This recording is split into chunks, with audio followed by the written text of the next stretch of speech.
και φίλοι, καλησπέρα. Καλώς ορίσατε σε ένα ακόμα Πέμου τα λίγο podcast. Σήμερα έχουμε τη μεγάλη χαρά και τιμή να φιλοξενούμε τον κύριο Άννιο Σοφρονίου. Καλησπέρα. Καλησπέρα σας. Ευχαριστώ για την πρόσκληση. Καλές δουλειές. Εμείς ευχαριστούμε που δεχτήκατε την πρόσκληση. Το σημερινό podcast να πούμε ότι είναι αφιερωμένο προς στη μνήμη του κύριου Φέρνερ. Εξού και η παρουσία του κύριου Άννιου σήμερα, μαζί με τον Κωνσταντίνο και τον Αλέξανδρο. Γνωστούς άγνωστους, usual suspects. Σας ευχαριστούμε, να σας ευχαριστώ και εγώ με τη σειρά μου για την... Εγώ ευχαριστώ. Να είστε καλά. Χαρά για τιμή μας, που είσαστε μαζί μας. Να θυμηθούμε έτσι να μας ταξιδέψετε πίσω με τις εμπειρίες σας, τις γνώσεις σας στην ιστορία του Απόλλωνα. Να μην πάμε τέλεια πίσω, διότι 65 χρόνια που υπηρετώ. Ποιες χρονιές είσαστε στα Απόλλωνα, έτσι? Στην εφορία. Ναι. Στην εφορία η πρώτη φορά ήταν το 1977. Okay. Το 1977 και υπηρέτησα 4 χρόνια, 3 χρόνια με τον κύριο Στούλερ και 1,5 χρόνο με τον κύριο Γκρέιτσι και μετά εγκατέλειψα. Μετά είχα ανάμειξη στις ακαδημίες. Το 1987 ήμουν πρόεδρος στην Ακαδημία. Εκεί πήραμε και το πρωτάθλημα η ομάδα κάτω το 16. Και μετά την εποχή του Φέρνερ. Πληροφορίες μας λένε ότι είσαστε ο άνθρωπος που στις εμπόι, να το πω έτσι κυπριακά, για να έρθει ο Φέρνερ και κάποιος άλλος προμηθευτής μας πει την ιστορία. Έτσι ήταν. Εντάξει, όταν πήγα στο Συμβούλιο ξανά το 1989-90, τότε που ήταν η δεύτερη χρονιά του Έγκελ, γιατί κάπου η ομάδα δεν πήγαινε καλά, με φώναξε τότε ο πρόεδρος ο κύριος Πάμπος Γεωργιάδης να πάω να βοηθήσω. Βοηθήσαμε αρκετά, η ομάδα έβρικε τον δρόμο της, άρχισε να ετοιμάζεται για την επόμενη χρονιά, αλλά παράλληλα κάναμε και ενέργειες για τον προγραμματισμό για την επόμενη χρονιά, σε ό,τι αφορά προπονητή, διότι ο κύριος Έγκελ έλυγε η θητεία του και έπρεπε να φέρουμε καινούριον προπονητή. Άρχισαν να μαζεύονται διάφορα ονόματα. Εγώ είχα συνεργαστεί με τον κύριο Πασχάλη Παπαδόπουλο, τον manager, ναι. Μέσα στους πάρα πολλούς που είχαμε, μας έστειλε ένα φαξ με το βιογραφικό του κυρίου Φέρνερ. Ήταν τότε μόλις είχε απολυθεί από τη Σάλκε. Εγώ όταν το είδα το βιογραφικό του, κόλλησα πάνω του. Δεν ήθελα να δω τίποτε άλλο. Εντάξει, κάτι βλέπαμε, αλλά έλεγα αυτός πρέπει να είναι Σάλκε. Ήμουν της γερμανικής πειθαρχίας, ας πούμε, δηλαδή, και έγινε ένας μικρός πόλεμος και στο τέλος τα καταφέραμε. Τώρα έτσι, να ξεμάμε πίσω, απλά εν τυχαίο που Απόλλωνας ότι πια πρόθυμα μπράσει Γερμανών προπονητή. Πώς το εξηγείτε εσείς? Είναι φαινόμενο. Είναι φαινόμενο. Είναι πραγματικά ένα φαινόμενο ανεξήγητο. Πώς γίνεται μια Κύπρια, έχει γερμανική ομάδα που έχει πρόθυμα με ξένο προπονητή. Εμείς είμαστε Κυπριακοί και μόνο με Γερμανούς. Έτυχε. Έτυχε η πέτυχη. Μπορούσε να πάρουμε το πρωτάθλημα και το 88-89 με τον Έγκελ. Σαν να το εκλέψαμε μας το κοινό. Έτσι είναι. Και μπορεί ο άνθρωπος κάπου για μένα κορέστηκε, κουράστηκε. Όχι, δυστυχώς ο Έγκελ τη δεύτερη χρονιά φαίνεται ότι εγκατέλειψε την ομάδα, είχε ασχοληθεί με άλλα πράγματα, δεν τον ενδιέφερε. Εστίχησε πραγματικά, ήταν ευχής έργων, ας πούμε, διότι εγώ βοήθησα πάρα πολύ. Ας πούμε, διότι ήταν σε μια κατάσταση που χρειάζεται κάποιος ο οποίος να πάει με καθαρό μυαλό εκεί. Ναι. Επειδή εγώ δούλεψα, ήμουν πάντα στα δύσκολα, έτσι τα φέραμε βόλτα και το αποτέλεσμα ήταν να έρθει και ο Φέρνερ, να έρθει ο Πεσίροβιτς. Οι άλλοι όλοι ήταν αγνωστοί. Ήταν πλέον παίκτες της Εθνικής. Τον επόμενο χρόνο ήταν όλοι για την Εθνική ομάδα. Όταν με τον ερχομό του Φέρνερ είχατε σκεφτεί, είχατε ρομαντιστεί ποτέ να γίνονταν τούτα που είχαν γίνει την τότε εποχή? Κοιτάξτε, εγώ ξέρω, την εποχή ό,τι έκανα, ό,τι προσθήσεις είχα, βγήκαν. Τώρα, μεταξύ σοβαρού αστείου, είμαστε κάτω στο Park Beach, ήταν ο κύριος Κίτσης και διάφοροι άλλοι παράγοντες του σωματείου και κάποιος μου λέει, εσύ πιστεύεις ότι με αυτόν το υλικό που έχουμε για φέτος ότι μπορούμε να χτυπήσουμε πρωτάθλημα? Και έτσι, αυτό μετά του λέω ναι, θα χτυπήσουμε πρωτάθλημα. Άρα μιλούμε για το 90. Μιλώ για το 90. 90, Ναι, πριν να αρχίσει το πρωτάθλημα. Εντάξει, σου λέω και με τον Πεσίροφ. Τον Πεσίροφ έπαιξα πάλι λίγο σημαντικό ρόλο. Γιατί τον Πεσίροφ τον φέραμε για να τον δοκιμάσουμε. Είστε ταλαιπωρημένος ο άνθρωπος, οπωσδήποτε. Εγώ ήμουν με το Φέρνερ πάνω στην κερκίδα και τον παρακολουθούσαμε. Ήταν η τιμητική του θράσου. Λοιπόν, εμένα μου άρεσε. Είναι το παιχνίδι που φέραμε ήταν και ο Θωμάς Μαύρος που κάνει. Ναι, η τιμητική του θράσου. Ήταν ο Θωμάς Μαύρος, ήταν αρκετοί παίχτες εκτός Απόλλωνα. Λοιπόν, και του Φέρνερ, για να είμαστε ειλικρινείς, του άρεσε. Όμως ασχολείται και με τη Γερμανία, λίγο με τη Γερμανία ο Φέρνερ, ίσως έφερνε κανέναν παίχτη από τη Γερμανία.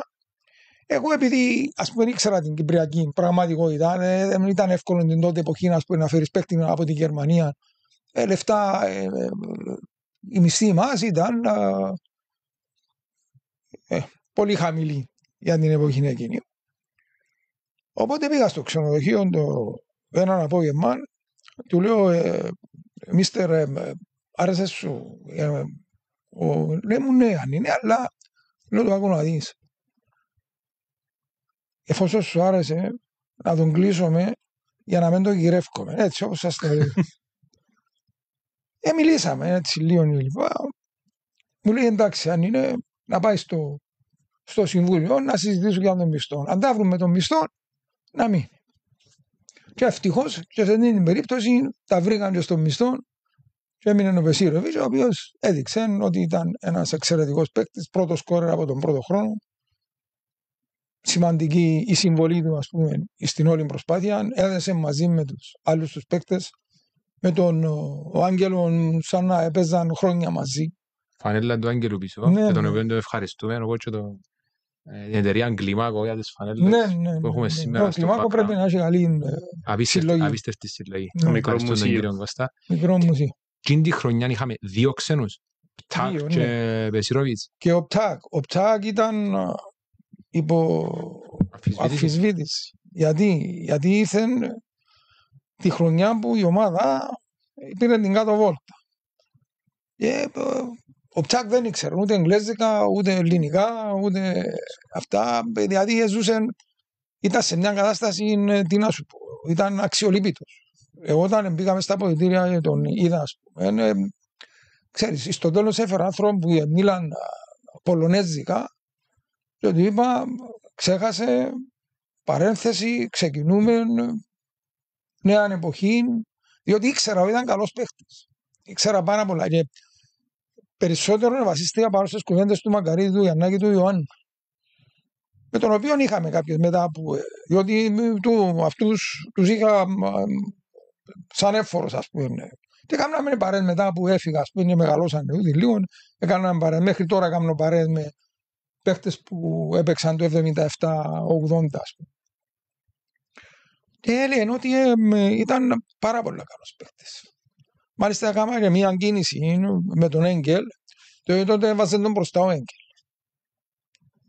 Και λέω του, συγγνώμη, ας πούμε πρώτη φορά κάνω το πράγμα να πάω να πω σε προπονητή, ας πούμε, ξέρεις, πάρ' τον παίχτη σε άλλη θέση, να πούμε, για να το δούμε, διότι πίστευα ότι πιο πίσω ο Πτάκ ήταν καλύτερος. Και έβαλε τον ο Έγγελ, δοκίμασε τον πίσω και ευτύχημα. Συνέχεια γνωστή. Ήταν πουλί ο Πτάκ. Σκόρ και του Χρυσού γκολ στον τελικό του 92. Παρόλο που ήταν να εγκαταλείψει τον Τα δύο που Απόλλωνα, είχε εκτός. αλλά ήταν εξαιρετικός ποδοσφαιριστής και εξαιρετικό παιδί. Ζήσετε μεγάλες στιγμές με τον Απόλλωνα. Στην Κύπρο, στην Ευρώπη, να μας πείτε και πιο μετά για το παιχνίδι με την Ίντερ. Στην Ίντερ δεν ήμουν εφόρος. Εν ήσασταν τότε. Στην Ίντερ μετά. Εσείς φύγατε μετά το δεύτερο πρωτάθλημα. Το πρώτο. Μετά το πρώτο πρωτάθλημα. Okay. Εγώ έχω μια ερώτηση. Διαχείριση κρίσεων. Σε μια ομάδα δεν είναι όλα ρόδινα. Υπάρχουν και τα πάνω, υπάρχουν και τα κάτω. Πώς διαχειρίζετε τις κρίσεις και εσείς, αλλά και ο κύριος Φέρνερ. Να πάρουν και κανένα μάθημα κάποιοι νεότεροι που βλέπουν.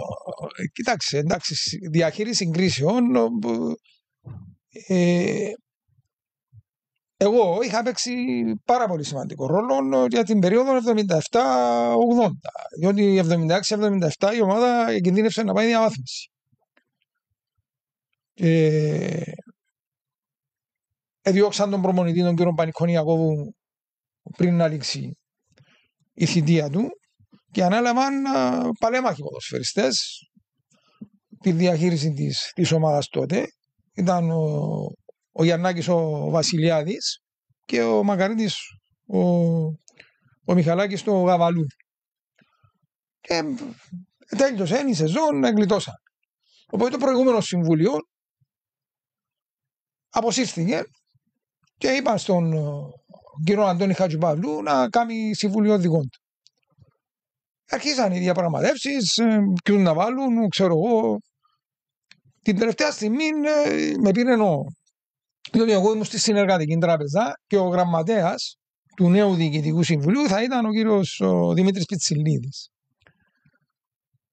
Με πήρε τηλέφωνο το απόγευμα, το πρωί που είμαστε στην τράπεζα δεν μου είπε τίποτε. Μετά από το απόγευμα μου λέει έλα να βάλεις υποψηφιότητα. Λαλή μου, εγώ συζήτησα μαζί του, διότι εντάξει, εγώ ουδέποτε είχα βλέψεις ας πούμε, για συμβούλια, δεν είχα αυτή την τάση, ας πούμε, διότι παλιά υπήρχαν και δυστυχώς υπήρχαν και παρατάξεις. Οι παρατάξεις του τάδε, η παρατάξη του άλλου. Λέω του εντάξει, τι με θέλεις. Λέω μου να μπει στην εφορία ποδοσφαίρου. Λέω του εντάξει, έρχομαι. Διότι ξέρω ο χαρακτήρας μου, η ιδιοσυγκρασία μου, πίστευα ότι δεν μπορούσε να τα καταφέρω. Ήμουν 33 χρονών τότε, δεν ήμουν μεγάλος, ας πούμε πολλά μεγάλος. Πήγα, εντάξει. Παρόλο που μας έφυγαν και βασικοί παίχτες. Τότε έφυγε ο Βάλτερ, έφυγε ο Μωράρης, έφυγε ο Μακαρίτης ο Γεννάρης. Μετά από 1-2 χρόνια έφυγε ο Αγιομαμίτης. Δηλαδή είχα φύγει πολύ βασικοί παίχτες, ας πούμε, της ομάδας. Όμως καταφέραμε. Στήσαμε την ομάδα, έφεραμε τον κύριο Στούλερ όπως είπαμε και σιγά σιγά άρχισε η ομάδα και ανέβαινε, είχαμε φτάσει όταν έφυγα εγώ μέχρι την 5η θέση και άρχισαν από τότε ας πούμε κάποιοι να ονειρεύονται αν μπορούσαν ας πούμε από τότε να διεκδικούμε πρωταθλήματα. Εγώ πίστευα ότι δεν είμαστε έτοιμοι τότε εκείνη την εποχή ας πούμε για να διεκδικήσουμε πρωταθλήματα. Εντάξει, μετά σας είπα, σταμάτησα με τον κύριο Γκρέιτσι μέχρι το 87 που με φώναξαν. Φυσικά ενδιάμεσα είπαμε, είχα δουλέψει στις ακαδημίες. Όταν ιδρύσαμε την ακαδημία, ήμουν και εγώ μέσα στο γκρουπ ας πούμε που ανέλαβε την ίδρυση της ακαδημίας. Έκαναμε τις επιλογές μας, φέραμε ξέρω εγώ πόσα μωρά, διαλέξαμε με βάση κάποια κριτήρια που μας είπε ο κύριος Στούλερ και έγινε εκείνη η καλή ακαδημία ας πούμε που την εζήλευαν όλοι. Φαντάζομαι τον καιρό που ήσασταν πρόεδρος των ακαδημιών υπήρχαν και κάποιοι παίχτες που στη συνέχεια πιάνουν και το προάθλημα το 1991. Πέρασα από αρκετούς παίχτες. Άμα λάβεις υπόψη ότι ήμουν από το 1976 στην εφορία σημαίνει ότι αρκετοί ή έπαιζα στα δεύτερα παραδείγματος χάρη και ο Μάριος μες στις ακαδημίες αρκετοί παίκτες ήταν. Για ποιο λόγο νομίζετε εσείς που περάσατε από τις ακαδημίες τότε βλέπαμε και ζήσετε τα και εσείς παίκτες Κύπριους προσωπικότητες δηλαδή που κουβαλούσαν την ομάδα στα δύσκολα ήταν για μένα και τώρα υπάρχουν αλλά δεν είναι τόσοι πολλοί πιστεύω. Για ποιον λόγο νομίζετε? Εξήγηση υπάρχει. Αφού τώρα έμπαιζουν οι Κύπροι. Εσείς με τις γνώσεις και τις εμπειρίες σας, μια ζωή κοντά στον Απόλλωνα μέσα στα γήπεδα, τι θα μπορούσε να γίνει ούτως ώστε το πράγμα να αλλάξει? Διότι έχει πολλά μωρά που μητσοί έχουν το όνειρο να παίξουν στην αγαπημένη τους ομάδα, είμαστε στον Απόλλωνα.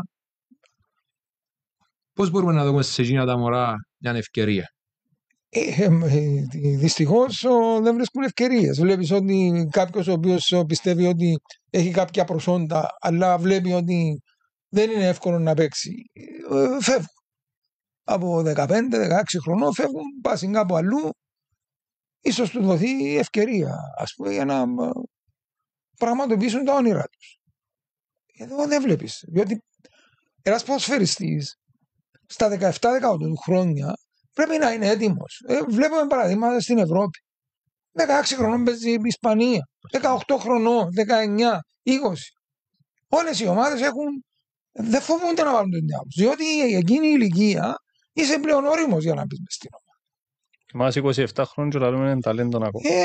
Εντάξει, καλά, ναι. Τα ταλέντα στην Κύπρο είναι γεμάτα. Προετοιμάζονται και πιο σωστά από τις ακαδημίες όμως, στις άλλες χώρες θεωρώ. Οι ακαδημίες δυστυχώς δεν λειτουργούσαν ή δεν λειτουργούν σωστά. Δεν ξέρω φέτος που έχουν αλλάξει κάπως τα πράγματα. Λειτουργούν πάνω σε πολύ διαφορετική φάση. Γιατί δουλεύουν σαν επιχειρήσεις περισσότερο παρά σαν παραγωγή ποδοσφαιριστών. Δηλαδή ποδοσφαιριστών, διότι άμα περιορίσεις τους ποδοσφαιριστές που προπονείς και κάνεις επιλογές, είναι εύκολο να βγάλεις παίκτες. Να δουλέψεις περισσότερο. Άμα ας πούμε με δύο παίκτες οι οποίοι είναι καλοί, οι άλλοι 10 είναι καλοί, δεν θα προοδεύσει. Γι' αυτό εγώ κουβεντιάζοντας με υπεύθυνους της Ακαδημίας και τελευταίως τους είπα ότι πρέπει να σκεφτούν να διαχωρίσουν την επιχείρηση από την παραγωγή ποδοσφαιριστών. Θέλουν οι γονείς να στέλνουν τα μωρά τους να παίζουν ποδόσφαιρο να παίζουν, αλλά τα μωρά που δεν κάνουν για ποδόσφαιρο δεν μπορούν να στερούν έστω και κάποια λεπτά που τον παίχτη ο οποίος έχει κάποια προσόντα να μην μπορεί ας πούμε, να κάνει αυτό που θέλει. Διότι άμα εγώ ξέρω, εσύ δεν ξέρεις, σου πασάρω, εσύ δεν μου πασάρεις, τι θα μάθω? Αυτό πρέπει να... Δεν σημαίνει κατά ανάγκη ότι θα παίξουν όλοι. Όμως θα βγάλεις ποδοσφαιριστές όπως σε βγάζει. Από πού είναι, ούτε από το εξωτερικό, ούτε από άλλες ομάδες έφερναν παίκτες, βγάζαμε παίκτες εμείς ήδη. Αλλά τους δίδεται η ευκαιρία. Και ο χρόνος. Έτσι είναι. Όμως τώρα, σαν να βλέπω λίγο να υπάρχει έναν κενό, δηλαδή μεταξύ της δεύτερης ομάδας, δηλαδή ένας μητσής στη δεύτερη ομάδα, με την πρώτη ομάδα, νομίζω ότι το χάσμα μπορεί και να μεγαλώσει, δηλαδή και το κορμί του τούτα πάνω στον παίκτη να δουλέψει, εμπά στην Ακαδημία, εμπά και στους κοιό. Εντάξει, με συνδυασμός. Η Ακαδημία προσφέρει το χώρο, τον προπονητή, ανάλογα. Μπορεί ο προπονητής, ξέρω εγώ, να μην έχει τα προσόντα, ας πούμε, τουλάχιστον για κάποια ηλικία. Μπορεί για πιο μικρούς να είναι καλός, μπορεί για πιο μικρούς να μην είναι καλός. Έτσι εξαρτάται από το χάσμα αν υπάρχει. Το χάσμα υπάρχει. Βλέπεις ότι παίζουν στη δεύτερη ομάδα, δεν τους βλέπεις στην πρώτη. Εκεί παλιά η δεύτερη ομάδα ήταν το Φιτόρι. Πάντα η δεύτερη ομάδα ήταν το Φιτόρι. 16, 17, 18 maximum εμένα στην πρώτη ομάδα για να παίξω. Μήπως να ήταν μια σκέψη, κύριε Ανίνε, να γίνει κάτι όπως γίνεται στην Ισπανία και στην Ελλάδα, να υπάρχει, ξέρω εγώ, Απόλλωνας Β, να παίζει μέχρι δεύτερη κατηγορία, ούτως ώστε ένας μητσής 19 χρόνων να σκληραγωγηθεί στα ύπεδα της δεύτερης κατηγορίας και να μην πιο έτοιμος στην πρώτη ομάδα. Σε παλιά υπήρχε το πρωτάθλημα, δηλαδή πριν από τους αγώνες της πρώτης ομάδας, ας πούμε, έπαιζε η δεύτερη ομάδα. Ο κόσμος όλος έτρεχε να δει, ας πούμε, τη δεύτερη ομάδα για να δει, ας πούμε, αν υπήρχαν οι παίκτες εκείνοι οι οποίοι θα έμπαιρναν στην πρώτη. Και πραγματικά, δηλαδή ο κόσμος πήγαινε από το μεσημέρι για να δει τη δεύτερη ομάδα. Διότι είχε τότε σημασία. Αλλά εντάξει, είπαμε ότι κάποια πράγματα έχουν αλλάξει. Παίρνουμε 20 ξένους, κατάλογο Β. Πού να παίξεις. Το πρώτο και βασικότερο. Το πρώτο και βασικότερο. Και που τους, με το χέρι στην καρδιά, από τους 20 ξένους, πόσοι που τους έπαιζαν μες στην ομάδα του 90-91. Οι παίκτες του 90-91 ήταν άλλο φαινόμενο. Άλλο φαινόμενο. Ναι, να έχεις ας πούμε 9 παίκτες της πρώτης ομάδας συν οι 2 ξένοι και όλοι να ήταν διεθνείς. Όλοι. Έπαιξαν όλοι η εθνική ομάδα. Σημαίνει κάτι σωστά ακαδημίες. Ο Μιχάλης, ο Χριστοφή, ο Αντρελής, ο Μάριος, ο Παφίτης, ο Πίτας, ο Ιαγκουδάκης, ο Ιωσήφιδης, ο Άγγελος. Παίκτες που εγγράψαν ιστορία με εθνική, όχι έπαιξαν. Εγγράψαν ιστορία. Μια ερώτηση. Πολλές που ρωτώ, αλλά ακόμα μια ερώτηση. Εφόμε. Φέρνεις έναν προπονητή, ο οποίος πιάνει στο πρώτο πρωτάθλημα, πιάνει στο κύπελλο, πιάνει στην Ευρώπη, κάνει παρουσίες με τσαμπουκά που τότε για κυπριακές ομάδες ήταν πρωτόγνωρο. Το 3-3 με την Ίντερ με 1-0 και κάτω, να το πιστεύει βαθιά ότι μπορεί. Δεύτερο πρωτάθλημα και την μόνη χρονιά φτιάχνεις το. Εντάξει, εγώ θα πω ότι η κατάληξη ας πούμε κάποιου προπονητή μπορεί να μένει αυτή που του αξίζει. Δυστυχώς για το Φέρνερ δεν ήταν αυτή που του αξίζει. Συνέβαιναν κάποια πράγματα τα οποία βοήθησαν στο να αρχίσει να διαλύεται και να αρχίσει η αμφισβήτηση και για τον προπονητή και για ορισμένους παίκτες κλπ. Γιατί κάπου δεν δουλέψαμε σωστά, πολύ σωστά, ας πούμε την περίοδο από το 92 μέχρι το 95. Εγώ προσωπικά επειδή διέβλεπα τι θα γινόταν. Επειδή με τον Φέρνερ που μπορεί να είχαμε κάποιες στιγμές, ας πούμε, διότι ο Φέρνερ ήθελε όλα αυτά, δηλαδή δεν τον ενδιαφέραν οι παίκτες του να είναι, ξέρεις, να τα έχουν όλα, ξέρω εγώ, όσα μπορούσαμε φυσικά.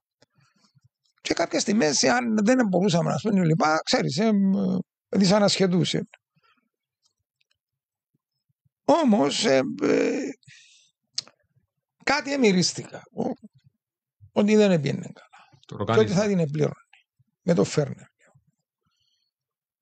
Γιατί του είπα, όταν έπαρσε το δεύτερο πρωτάθλημα, έπια πάλι εκεί στο Ναβάρια που έμενε πάνω από το Ναβάρια και κουβεντιάσαμε και του λέω εν προτιμώ τώρα να φύγεις. Μην υπογράψεις. Μου λέει γιατί. Λέω του κάτι δεν βλέπω καλά. Φύγε να σε θυμούνται για να σε ξαναφέρουν πίσω με δόξες και τιμές. Μου λέει, αν είναι, νομίζω λέμε ότι ακόμα έχω τον έλεγχο μέσα στην ομάδα και νομίζω ότι θα τα καταφέρω. Λέω, αποφασί δική σου. Εγώ σου είπα φιλικά, υπόγραψε και έφυγε. Αλλά εντάξει, είπαμε ότι πάντα, άμα να δημιουργηθεί κάτι μέσα στην ομάδα και δεν υπάρχει κάποιος ο οποίος, ας πούμε, να προσπαθήσει να αναχαιτήσει κάποιες καταστάσεις, στο τέλος καταλήγει στον προπονητή. Εγώ όταν πήγα με τον Έγγελ, ο Έγγελ μου είπε, αν θέλεις, φεύγω από τώρα, αν θέλετε να φέρετε άλλο. Του λέω, δεν θα αφήσεις. Μ' άρεσε και να φτιάχνω προπονητή. Θα κάτσεις. Ανέλαβα κάποιες πρωτοβουλίες, ας πούμε, που διότι είπαμε ότι ήταν μια χαμένη κατάσταση τότε. Ανέλαβα και την πειθαρχία μέσα στην ομάδα. Διότι ήταν μια καταστασία τρομερή. Με μια εβδομάδα παρακολουθούσα τι έγινε μέσα στα αποδυτήρια. Οπότε λέω, όπως σας το λέω, σκέφτηκα από μόνο μου, λέω, δεν ήρθα εδώ για να χάσω το όνομα μου. Έτσι σκέφτηκα. Και του λέω, κάτσετε στον πάγκο. 3 αρχίζει η προπόνηση, 3 η ώρα κάθεστε όλοι στον πάγκο, πογιατισμένοι, ντυμένοι, νημένοι, διότι προηγουμένως ένας ποδιάτιζε παπούτσια, ο άλλος ήταν να πάει να ανοιχτεί, ο άλλος ήταν να κάνει κλπ. Τους τελειώνουν όλα. Ξεκινούμε, ό,τι κανονισμοί υπάρχουν, έχετε δικαιώματα, έχουμε υποχρεώσεις, θα τηρούνται στο επάκρο. Τελειώνει η ιστορία. Τέλειωσε. Η άλλη ημέρα κόπηκε. Όλοι στις θέσεις τους. Επέβαλε πειθαρχία γερμανικού τύπου Φέρνερ. Η πειθαρχία, κοίταξε, μέσα σε μια ομάδα οπωσδήποτε. Δεν μιλούμε για ξύλο, μιλούμε για κανόνες, για σειρά. Η πειθαρχία είναι απαραίτητο στοιχείο για να λειτουργήσει μια ομάδα. Και για να λειτουργήσει η πειθαρχία πρέπει οπωσδήποτε να υπάρχει και αμοιβαία συνεργασία μεταξύ του προπονητή, των βοηθών, των εφόρων και γενικά των αποδυτηρίων. Όταν κάτι δεν πάει καλά από αυτά, σημαίνει ότι δεν πάει ούτε η ομάδα καλά. Ο Φέρνερ και ξέραμε, είναι προπονητής. Γιατί ήξερε ότι την τάδε ώρα να κάνεις προπόνηση πρέπει να κάνεις προπόνηση. Αλλά αν τους απείλαν, αν δεν έρθετε, ας πούμε, δεν είσαστε στην ώρα σας, εγώ να σας βάλω πρόστιμο, ας πούμε, κλπ. Όχι. Ξεκίνησε, σεβαστήκαν τον οι παίκτες, έδειξε άλλα πράγματα τα οποία δεν είχα δει μέχρι εκείνη την εποχή, ας πούμε, οι παίκτες σε ό,τι αφορά και τις προπονήσεις, ξέρω εγώ. Κατάλαβαν ότι είχαν να κάνουν με έναν άνθρωπο ο οποίος ήταν σοβαρός, τον εσεβαστήκαν, τους εσέβετουν, αλλά πάντα μέχρι σε ενός ορισμένου σημείου. Εκεί που κάτι έγινε, σοβαρές απειθαρχίες δεν είχαμε στα αποδυτήρια, σε καμία περίπτωση. Υπήρξαν κρούσματα απειθαρχίας, όσοι ή άργησε κάποιον να έρθει στην προπόνηση παραδείγματος χάρη, το πρόστιμο ήταν πρόστιμο, όπως έλεγε ο κανονισμός. Ή κάποιος αν προσπαθούσε να δημιουργήσει κάτι, ας πούμε, ξέρω εγώ, έπαιρνε το πρόστιμο του και τέλειωνε η ιστορία. Αυτή ήταν η κατάσταση. Δηλαδή η πειθαρχία επιβλήθηκε από μόνη της. Δηλαδή αν κανένας, ξέρω εγώ, μιλάτε διότι είμαστε εμείς και λοιπά. Όχι. Ήταν ένα κλίμα εξαιρετικό το κλίμα μέσα στην ομάδα. Τούτο νομίζω το ανάφερε και ο Άγγελος. Ναι, ότι ήταν πράγματι κάτι το αυτό. Ξέραμε η εφορία, ξέραμε, ας πούμε, ο καθένας στον τομέα του, ας πούμε, τι έπρεπε να κάνει, δεν έπρεπε να κάνει. Είμαστε συνέχεια κοντά στους ποδοσφαιριστές. Προσωπικά εγώ είχα παραπάνω επαφή μαζί με τους ποδοσφαιριστές. Ήξερα, ας πούμε, να διαχειριστώ και κάποια προβληματάκια, ας πούμε, ξέρω εγώ. Τα φέρνα βόλτα, μια χαρά. Ήταν πράγματι μια εποχή η οποία για μένα ήταν ανεπανάληπτη. Και με τους παίκτες. Εγώ με τους παίκτες τους έλεγα, εγώ είμαι φίλος σας, αλλά είμαι ο εύφορος σας. Για μένα που έχετε δικαιώματα είμαι μπροστάρης, για μένα που κάνετε παραπτώματα, υπήρξε δηλαδή κάποια στιγμή που νιώσατε ότι πάει να χαθεί το παιχνίδι μέσα στα αποδυτήρια που κάποιος συμφάνει, οτιδήποτε? Όχι. Μια φορά είχα ένα επεισόδιο μαζί με τον Δημήτρη τον Ιωάννη. Παίζαμε στη Λάρνακα και κερδίσαμε 2-0. Μιλώ για τον πρώτο χρόνο. Η ΕΠΑ τότε είχε έναν παίχτη μαύρον, πολύ καλός παίχτης. Ο Δημήτρης ο Ιωάννου κόντευκε να τελειώσει το παιχνίδι και κάναμε αυτόν, δηλαδή μέχρι να διαπληκτιστούν, ας πούμε, και λοιπά, ένας δύο ο διαιτητής, ας πούμε, να φάνε και κότσι. Εγώ έγινα αξιόφρενο, ας πούμε. Πήγαμε στα αποδυτήρια, λέω του Δημήτρη, τι είναι εδώ τη συμπεριφορά? Λέω του 11 παίχτες έχω. Άμα πιάνουμε κάρτες κοτσίνες με αυτόν τον τρόπο, λέω του, πού θα πάμε? Ξέρεις, έτσι πας στα νεύρα, πας στα αυτά, ας πούμε, δοκίμασαν έτσι κάπου να...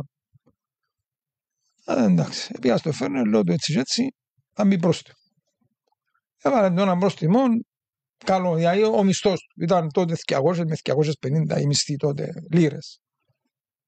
Λοιπόν, έτσι ανασχέτησε, όταν του ανεφέραμε για να το ανακοινώσουμε την ποινή του Δημήτρη του Ιωάννου, πήγαμε στον πρόεδρο Του είπαμε, ξέρεις, άρχισε, διάτε μας τα από τη μια και πιάνετε μας τα από την άλλη. Λέω τους, εγώ έδωσα σου καμιά φορά ή έδωσα σας καμιά φορά την εντύπωση ότι θέλω να πιάνω τα λεφτά που πες στην πούγκα σας.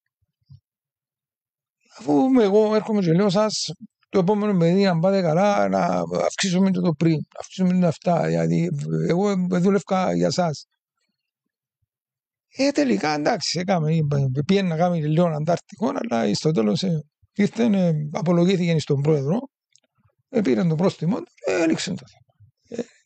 Έτσι. Ο Φέρνερ την τότε εποχή διούσε κυρίως πριν τους αγώνες διούσε βάση στη ψυχολογία. Ή ήταν τακτική? Η ψυχολογία ήταν δεδομένη. Ο Φέρνερ έκανε το μάθημα. Τους έλεγαν ήταν που έπρεπε να κάνουν μέσα στο γήπεδο. Κοιτάξτε, δεν χρειάζεται. Η ψυχολογία υπήρχε. Η ψυχολογία υπήρχε, δηλαδή... Και ακόμα και σε αρνητικό αποτέλεσμα. Και σε ένα αρνητικό αποτέλεσμα, όταν χάσαμε από την ανόρθωση, 3-0. Χτύπησε ο Γιανκουδάκης πρώτα 15-20 λεπτά και λοιπά. Οπωσδήποτε, εντάξει, η ανόρθωση ήταν τότε η ανταγωνίστρια για το πρωτάθλημα. Ήταν πολλά καλή ομάδα. Μπήκαμε μέσα στα αποδυτήρια, μια απογοήτευση στους παίκτες. Ξέρω εγώ, και η ανόρθωση είναι πιο δυνατή μας. Αυτό δεν ξέρω εγώ. Ακούω τους εγώ, σηκώστηκα, κάθομαι μπροστά εγώ και πήγα πίσω που κάθονταν οι παίκτες. Λέω τους, το παιχνίδι σήμερα είναι 0-0. Το επόμενο παιχνίδι που θα παίξουμε στην έδρα μας θα τους κερδίσω. Διότι υπήρχε και μια παράδοση τότε, χάναμε εκτός έδρας με την ανόρθωση, κερδίσαμε στο Τσίρι. Θα τους κερδίσω, είναι 0-0. Σημασία έχει το επόμενο παιχνίδι. Και παίζαμε την Ομόνια στη Λεμεσό, που και η Ομόνια ήταν πάρα πολλά καλή ομάδα. Ήρθαμε, ο Γιανκουδάκης δεν έπαιξε, ήρθαμε 1-1. Δεν έχασαμε. Μα τότε το 1-1 δεν ήταν όπως τώρα που είναι 3-1-0. Ήταν 1-1. Η πόντη. Δηλαδή οι γύρους που πιάνε θκιο δεν εξεβεύγεν πολλά. Κοινών ήταν. Αλλά όλα γυρούσαν κανονικά, ειλικρινά. Ήταν μια οικογένεια, μια κατάσταση η οποία λειτουργούσε, τι να σου πω, φανταστικά. Φανταστικά, διότι ξέραμε ότι είχαμε έναν προπονητή ο οποίος ήλεγχε τις καταστάσεις, ξέραμε ότι εμείς, ας πούμε, εάν υπήρχε οτιδήποτε που σπάνια υπήρχε μέσα στα αποδυτήρια, το οποίο δεν μπορούσε να δει ο προπονητής, διότι ο προπονητής δεν τα βλέπει όλα. Και γι' αυτό εγώ επιμένω ότι δεν είναι μόνο ο προπονητής. Ο προπονητής είναι σε έναν τομέα, δεν μπορεί να ακούει οτιδήποτε γίνεται μέσα στα αποδυτήρια. Και για να πετύχεις πρέπει να με φοβάσαι τους ποδοσφαιριστές. Εγώ δεν φοβούμαι τους ποδοσφαιριστές. Τους εσέβουν, με σέβονταν. Φόβος, άμα κάνει ο τάδε, ας πούμε, ο Γιανκουδάκης παραδείγματος χάρη να μην του πούμε τίποτε. Όχι. Με τον τρόπο μας φέρναμε τον εκεί που έπρεπε. Διότι κατά τον Μακαρίδη, τον Φέρνερ, η κατάσταση μέσα στα αποδυτήρια Λεμουάν είναι η ίδια σε όλες τις ομάδες του κόσμου. Όποιος έμπαιζε θα μουρμουρήσει. Ναι. Και αμέ είναι η τέχνη. Η τέχνη. Εκείνο που μουρμουρά, να τον καλμάρεις, να τον πείσεις ότι σήμερα αν έπαιξες, την επόμενη που θα παίξεις, να αποδείξεις εσύ του προπονητή ότι έκαμε λάθος. Άμα είναι να πάμε πίσω στη χρονιά, παίρνω λίγο πίσω πάλι, στη χρονιά του πρώτου πρωταθλήματος. Έρχεται σου γίνει η χρονιά, ποια είναι η πρώτη και πιο έντονη στιγμή που σου έρχεται πρώτα στο μυαλό, ας πούμε. Κάποια στιγμή πρέπει να υπάρχει έτσι έντονα χαραγμένη στο μυαλό σας. Η πιο έντονη στιγμή που ένιωσα ήμουν ψέσει στο Capital με το... και ρώτησε με γάμο την ίδια ερώτηση. Αλήθεια. Ήταν στο παιχνίδι με την Αλκίνη στη Λάρνακα. Χάναμε 1-0.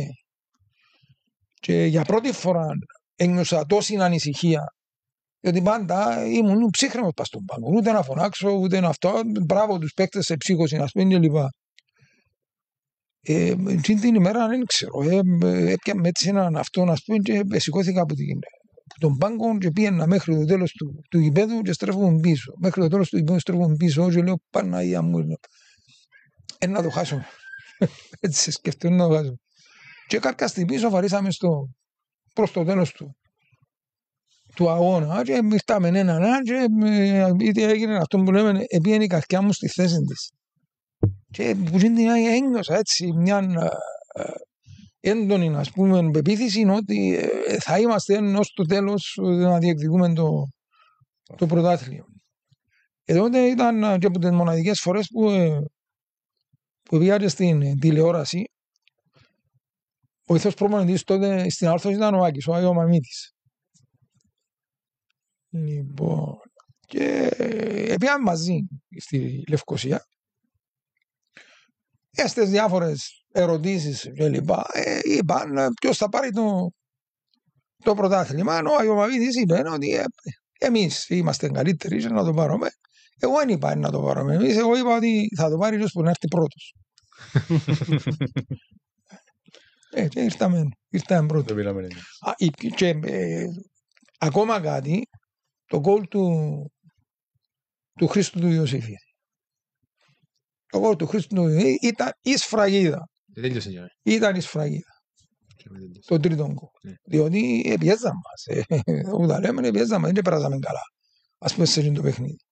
Προηγηθήκαμε 2-1 μένα, αλλά εκείνον το γκολ τελειώσαν όλα. Ξανάφρωσε έτσι. Παναγία μου, προχτές την εκδήλωση μου είναι πάνω ότι ήταν για μέ, ήρθαν άλλους παίκτες, ήταν ο Μάριος, ήταν ο Άγγελος, ήταν διάφοροι για μέ, λέω τους, είναι ο πιο αγαπημένος μου. Χριστός, για εκείνον το γκολ μόνο που έβαλε. Δίδεται πολύ είναι φάση στα αποδυτήρια. Ήταν ο άρχον των αποδυτηρίων, δηλαδή ακούμε διάφορα κατά καιρούς που παίχτες, όχι της ομάδας μας μόνο, και διάφορους άλλους που λένε ότι ξέρω εγώ στα αποδυτήρια έχει φορές που μπαίνει ο πρόεδρος, μπαίνουν τώρα έχει τεχνικούς διευθυντές, έχει αθλητικούς διευθυντές, έχει διάφορους παρατρεχάμενους γυρόμπου τις ομάδες. Τότε ήταν ο άρχον, ο Φέρνερ και τέλειωνε για μέ. Αρχόντες είμαστε όλοι. Όσοι είμαστε μες στα αποδυτήρια, είμαστε όλοι. Γιατί είπα σας προηγουμένως ότι ένας προπονητής δεν μπορεί να ελέγχει την κατάσταση. Μπορεί να έρθει κάποιος παίκτης που μου έτυχε, θα μου πει γιατί να παίξει πάλι εκείνος ας πούμε αφού προχτές δεν ήταν καλός. Ξέρουν το προπονητής του το πράγμα. Ότι ήρθε ο παίκτης και είπε μου το. Όχι. Εάν εγώ έλεγα του παίκτη έχεις δίκαιο. Πραγματικά αφού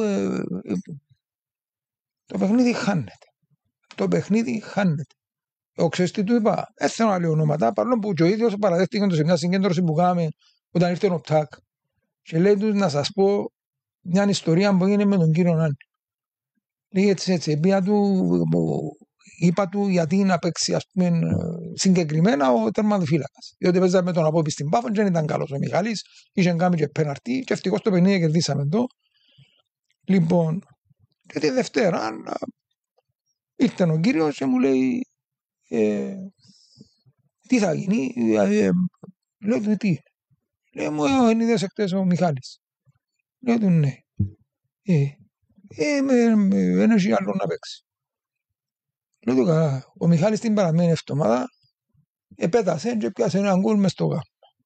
Και γλιτώσετε, εσείς οι αμυντικοί. Έκαμετε του πέναρτη πριν 3 εβδομάδες και απόκρουσαν το. Τώρα με ένα παιχνίδι σημαίνει ότι πρέπει να τον αλλάξουμε. Και ύστερα λέω του, να αποφασίσετε εσείς ποιοι να παίζουν. Τώρα είναι έτσι να πάω να πω του Φέρνερ να σας πει να κάνετε εσείς την εντεκάδα και να είσαι σίγουρος λέω του ότι ο πρώτος που θα κόψει έξω να είσαι εσύ. Βουρητός πήγε μες στα αποδυτήρια.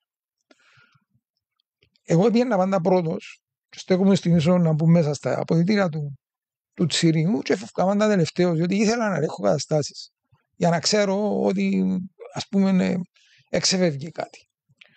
Λοιπόν, στην επιστροφή μετά που εντυθήκα για να πάω να αρχίσουν την προπόνηση μου κύριε αν είναι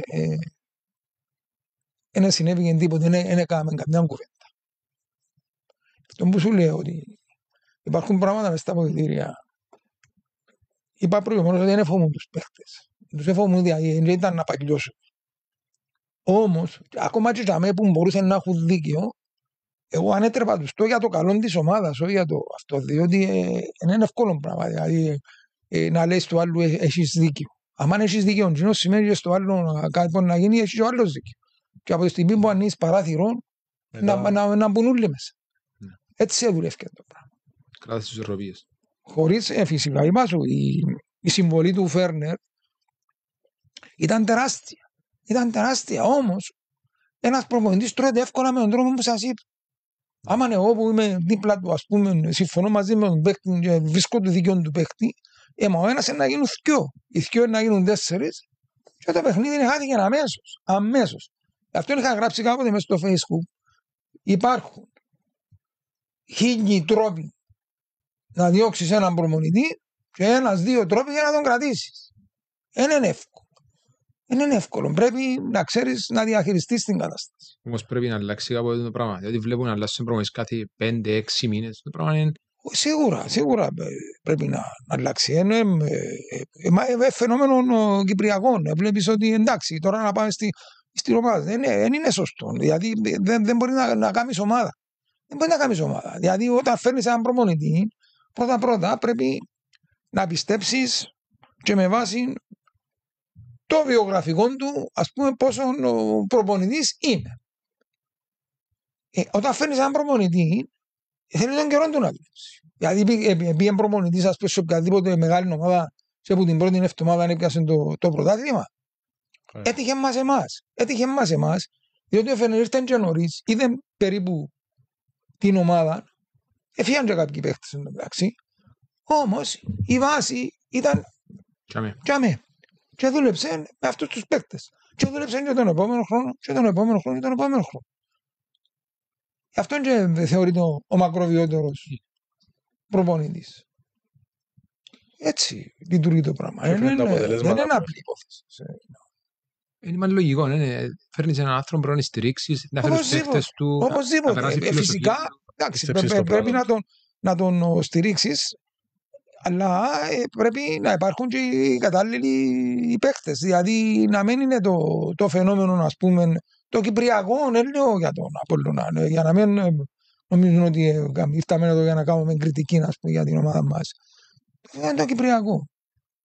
Είναι 15 παίκτες μήνυμου το χρόνο η κάθε ομάδα. Καζαντί. Πράγμα και σου κάτσε κάτι. Πώς θα κάνεις. Δυστυχώς στην Κύπρο μόνο το αποτέλεσμα βλέπουμε. Δηλαδή φέτος έφτιαξαμε τον προπονητή. Εγώ τον προπονητή που έφτιαξαμε δεν έπρεπε να τον κρατήσω. Η άποψη. Λοιπόν, ο άλλος ήρθε μέσα της περίοδου.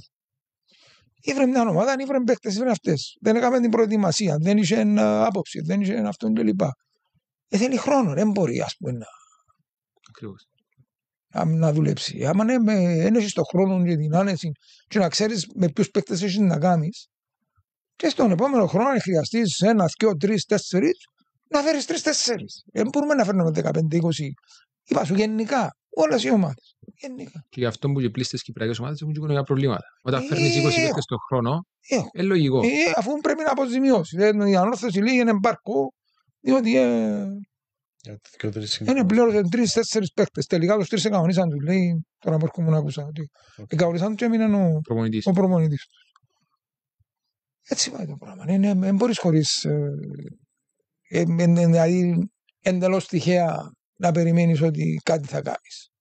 Και την εποχή τότε με το Σοφρόνιν, ο οποίος μετά το φέρνε σε περίοδο δουλειάς. Ας πούμε, μπορεί να του ελείπαν τα τρόπια του Σοφρόνιν, αλλά δούλεψε 4 χρόνια, πόσα δούλεψε τον Απόλλωνα. Ο Σοφρόνις, δεν μπορούμε δοκάρι μέσα, είσαι παιχταράς, δοκάρι έξω, είσαι... Δεν μπορεί να πιέει το προάθλημα που δικαιούτουν το 17-18 και με λίγη τύχη και να μπουν το προηγούμενο ή το επόμενο και να μιλούμε για άλλα δεδομένα για ο Σοφρόνης και να γίνει μακροβιότερος. Ναι, έτσι, εντάξει, θέλω να σου πω ότι εκείνη την εποχή υπήρχε υλικό. Υπήρχε υλικό για κάποιους λόγους, ας πούμε υπήρχε υλικό. Πάνω στο οποίο δούλεψε, δηλαδή μετά έφυγε, ξέρω εγώ, τάδε έφεραμε ακόμα 1-2. Δεν έφερναμε 15.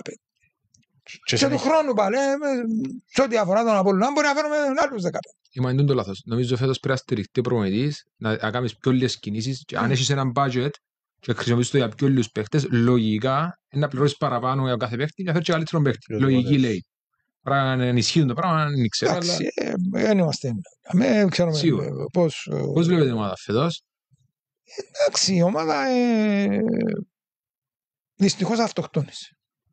Πιστεύω. Αυτοκτόνησε τα 3 παιχνίδια. Αυτοκτόνησε από το μάτς της Πάφο ή τα 3 παιχνίδια. Από το μάτς της Πάφο. Δεν ξέρω για ποιον λόγο. Κατεβήκαν από το πρώτο λεπτό, φάνηκε ότι είμαστε νευρικοί. Με την πρώτη απόφαση το σφύριγμα του διαιτητή, Παναγία μου ο διαιτητής, ας πούμε, ξέρω εγώ. Με κράτησε με μια κατάσταση όλων νεύρα, όλων αυτά και στο τέλος ευτυχώς που μας χαϊδέψει. Ευτυχώς που το διάκοψε ο διαιτητής, διότι νομίζω έκανε μας χατήρι στην ημέρα. Όπως με την εικόνα που παρουσιάσαμε. Αυτό. Γιατί άμα χάσεις τον έλεγχο σου, και για μένα που πρέπει να δείχνει αυτοσυγκράτηση. Δηλαδή, εγώ είπα σας στην περίπτωση με τον Μπαφίτη που ήταν ένας παίκτης, ας πούμε, και έκαμε μόνο αυτό. Έλεγα, εγώ δεν πειράζει κανένα να του κάνεις. Ας πούμε, ή έχεις δίκιο διότι αδικήθηκες. Τέλειωσε. Και για μένα που ξεκίνησε το. Εντάξει, ο Χάμπος θεωρώ ότι μετάνιωσε. Μα το κακό έγινε, δεν είναι θέμα να είναι μετάνιωσε, δεν λέμε ότι πρέπει να κρεμαστεί ο Χάμπος. Έχασε τον έλεγχο του, εμπήκαν και μες στο κλίμα, ας πούμε, των νεύρων, ας πούμε, όλο, και επηρεάστηκε. Δεν λέει κανένα, συμβαίνουν τώρα πράγματα. Αλλήμον. Θεωρείται επηρεαστική. Όμως, γενικά, και μετά το παιχνίδι, ας πούμε και ο κόσμος, και κάποιες ανακοινώσεις, ότι το σύμπαν συνομότησε, ας πούμε, ειδικά σε εκείνον αυτόν και ήρθε ο διεκτής ο ξένος και εγώ, ας πούμε, που μόνο μου πρόσθεσα με βάση τη δική μου λογική. Καλά, να πούμε ότι πιάσαν μάτσε το Χάμπο για να πάει να δώσει τον πάτσον του άλλου παραδείγματος χάρη για να φύγει με κότσινη. Διότι άμα λες ότι, ας πούμε, συνομωτεί κάποιος εναντίον σου, πρέπει να τα βάλεις ούλα μέσα. Μπορούσε να συμβεί έτσι πράγμα, για όνομα του. Απλά εφορτωθήκαμε νεύρα και δεν διαχειριστήκαμε σωστά. Ευρεθήκαμε να χάνουμε και με ένα 0. Και σαν να έφυγε το έδαφος κάτω από τα πόθηκια μας. Δεν μπορούσε να ξανατρέψαμε αποτέλεσμα. Ξαναπέζαμε με το Μπαρτσελώνα. Είναι αυτή. Παίζαμε με μπαφ. Καλή ομάδα μεν, αλλά μέσα στους έτσους, είχες 10.000 κόσμο. Μόνο από την παρότριση τους παίκτες, ας πούμε, ξέρω εγώ, μπορούσε να τον ανατρέψει. Ακόμα και προχτές η ομάδα που είχε αντίδραση. Η αντίδραση ήταν άτυχη. Δηλαδή δεν έγινε έναν γκολ που είχε στις φάσεις για να αλλάξει, ας πούμε, η ψυχολογία. Και ξέρεις, ήταν το τρίτο στη σειρά παιχνίδι μετά από τα δυο τα χαμένα. Οπότε, ξέρεις, άμα αρκεί να αρχίσει το γκολ και χάνεις ευκαιρία, χάνεις άλλη, ξέρω εγώ, και τότε φορτώνεσαι άγχος, φορτώνεσαι, όλα λειτουργούν αντίος. Ενός κακού μοίρια έπονται, λέει. Ενός κακού δοθέντος μοίρια έπονται. Λοιπόν, έχουμε κάτι άλλο μες και θα ρωτήσω τον κύριο Ανίνο. Νομίζω πάμε τα ούλα. Και ιστορίες, οι πλήστες ιστορίες που μας είπε ο κύριος Ανίνος, εμείς προσωπικά δεν τις ξέραμε. Πολλοί κόσμος που πολλές ιστορίες και δυστυχώς κάποιες φορές που βγαίνουν, μιλούν, ξέρεις, λέμε πράγματα τα οποία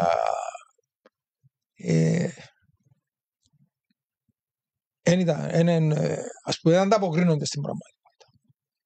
Ειδικά με τα μέσα μαζικής ενημέρωσης σήμερα.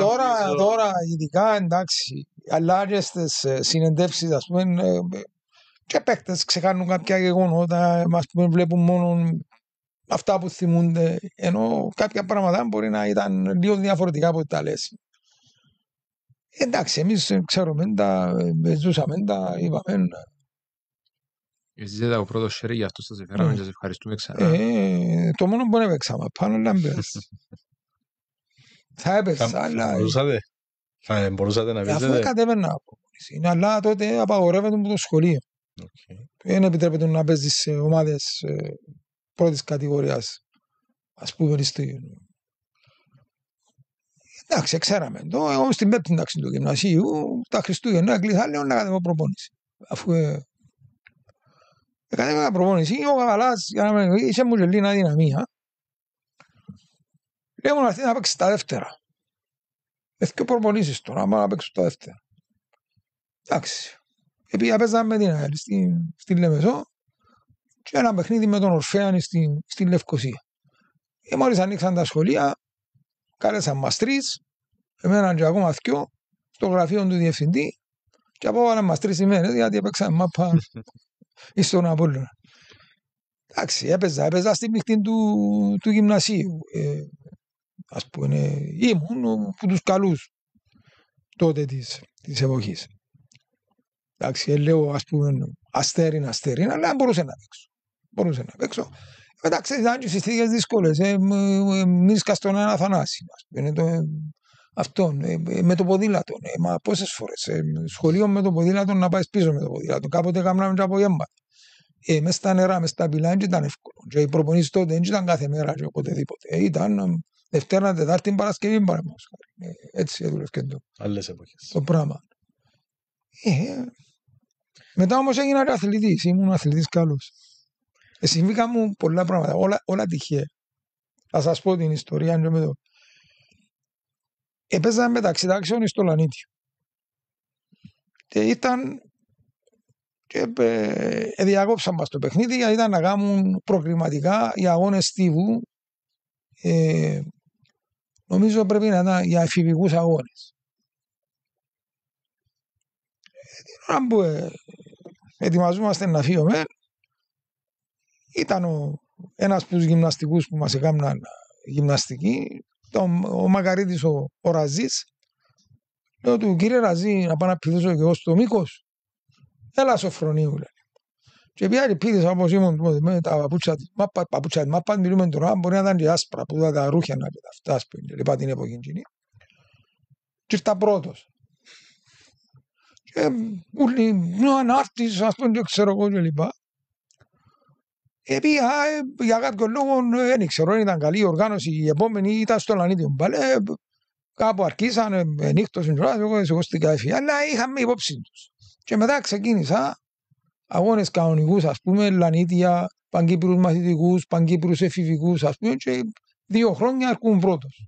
2 χρόνια αρκούν πρώτος. Έκανα ρεκόρ στο μήκος, το οποίο πήγε χρόνια για να σπάσει. Που έναν και χωρίς προπόνηση. Πήγα μια φορά προπόνηση, εσύ που είσαι κοντά να βλέπεις. Δεν γραμμούνα να πάτησα το χέρι μου. Με τις πόντες, τον παπουτσό. Και λέω τους, είσαι γιατρόν για μένα απέναντι πήγαινε, έγραψε με το λιό. Λέω τους, δεν ξανακατεβαίνω, αλλά ποδήλατο. Το ποδήλατο ήταν για μένα η καλύτερη γυμναστική. Ο αθλητισμός γενικότερα έτσι πώς μας το περιγράφεται. Κύριε, είναι τσιά, κλείσιμο. Τι είναι για σας ο Απόλλωνας? Ο Απόλλωνας για μένα είναι μια ζωή. Είμαι από τα 13-14 χρόνια μέσα στα αποδυτήρια με όλους εκείνους τους παίκτες, από τους πρώτους που αγωνιστήκαν στον Απόλλωνα, όλους. Από Κρυστάλλιν, από Κριστιβέβη, από Καβαλούδη, από Φαντέον, από αυτό έπαιξα και μαζί τους τις προπονήσεις, ας πούμε, καταλαβαίνεις ότι 65 χρόνια περίπου είμαι εκεί. Κύριε, ευχαριστώ πάρα πολύ. Να είστε καλά, χάρηκα για την γνωριμία, για την συζήτηση που κάναμε. Εμείς μεγάλη μας χαρά. Θα σε πήρα πίσω χρόνια που δεν τα ζήσετε, σίγουρα. Ούτε εμείς ούτε πολλοί που μας βλέπουν και έτσι ήταν μια πολλά όμορφη και ευχάριστη αναδρομή για να θυμούνται εκείνοι που μας ζήσαν και μαθαίνουμε εμείς που δεν τα ζήσαμε. Ναι. Ευχαριστούμε ξανά, να είστε καλά. Να είστε καλά. Ευχαριστούμε πάρα πολύ.